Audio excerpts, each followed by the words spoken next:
No, hold on one second. Here she is. Sure. Okay, hold on. Robert, ask me if it's Robert. Is this Robert? It sure is. All right, cool. Here she is. Thank you. Robert, Lita, how are you? I'm good. I'm doing one interview after the other here, and I have no voice. That's okay. So bear with me. Hey, no problem at all, Lita. We really appreciate you taking the time. We'll be honored whether we can hear you or not. Cool. I know you don't have much time, Lita. Want to jump into, we're going to obviously hit the new album, and we're going to hit some of the touring stuff that you've got coming up real quick. Before we get to all that, I want to go over some stuff that's kind of fun when I was researching what you've got going on before we did the interview. I want to talk a little bit about Brutal Legend. Of course, that's the game that's coming out with Jack Black and Ozzy and Lemmy and some others. And also, which I thought was just super cool, the Gillette's Family Business comic book that you got to do with Rocco and James. If you could talk about those a little bit, that'd be great. Oh, cool. I'm just driving in the car with them right now. Okay. That was cool. Oh, okay. You want me to start talking? Yeah, go ahead whenever you're ready. Okay. Brutal Legend. You can go online, check out the trailers for Brutal Legend. It's supposed to be released around the middle to the end of October. Xbox 360, all the games except Wii, PlayStation. You can go online, check it out. The trailers are awesome. It has the voice of Jack Black. It has the voice of Lemmy and Ozzy, Rob Halford from Judas Priest, and the voice of myself, who I get to play the Queen, which I'm very honored by. Just to be on a game is awesome, and play the voice is awesome. So that's coming out mid-October, Brutal Legend, and the name of the song that's on it is called Betrayal, which is off of Wicked Wonderland. Right. Our comic book is very interesting that's coming out because it was written by a father and son, and they created these two, this man and this little boy, he's 14. Mm-hmm. He created the Amber Alert. Right. You know what the Amber Alert is, right? Yeah, I sure do. And I just want to tell our listeners and our readers real quick. It's actually, if you're a comic book fan, you'll probably know the name. It's Jake Tinsley, who, as Lita is saying, is well known for creating a comic book that kind of highlighted the story of the little girl who was abducted and created the Amber Alert. So just a footnote there. I think it's incredible what they did.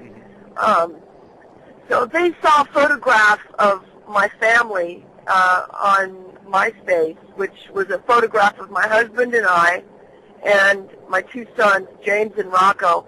And James's hair was all spiked up and colored in green and blue. And Rocco's mohawk was about a foot long, covered in red and orange. And they saw this picture of my family, and they thought, man, these are some funky-looking people. They'd make a great comic book. So they contacted us through MySpace and asked us if we would be interested in working with them. And, of course, it's an honor to have a comic book out on your family.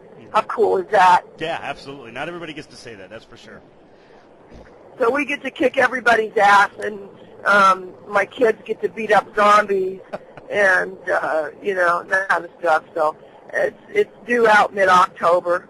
That's due out soon. The Gillette Family comic book. Right, and if you haven't been on Lita, I think it's Lita XX, which has got a lot of videos and things. If you haven't seen Rocco's Punch, where he's training with an Olympic gold medalist boxer, if you're a zombie, you better watch out for Rocco, because that kid's got it going on when it comes to throwing rights and lefts, that's for sure.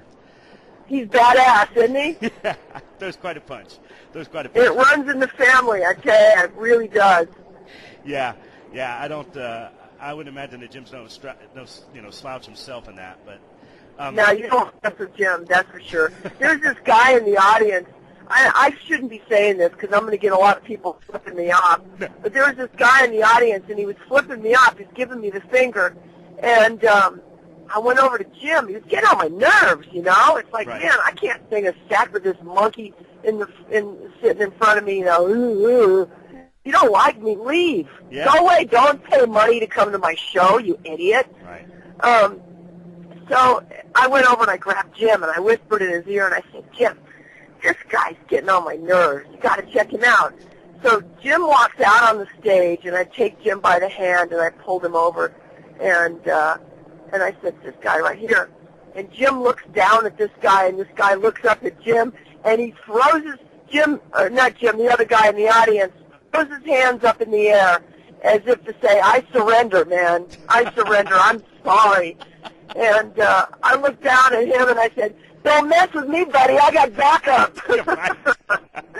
So he didn't pull his finger out again after that. Yeah, it was really funny. It's like I got beat up by Lita Ford's bodyguard. And it's like, hey, I'm not her bodyguard, motherfucker. I'm her husband. It was really great.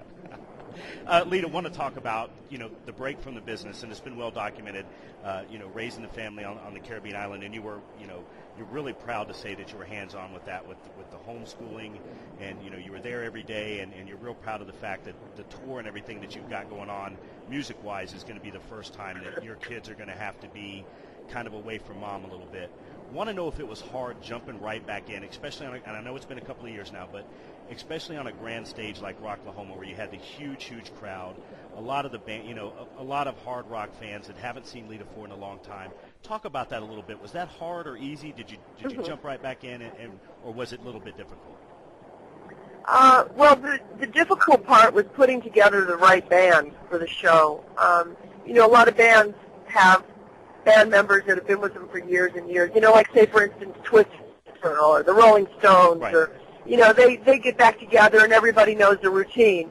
But with me, I had to start from scratch and put together a drummer, bass player, key player. I had to audition band members and make sure they were right as far as their personality goes, and just their ability to be able to play, sing, the way they look. It was really difficult trying to put together a band.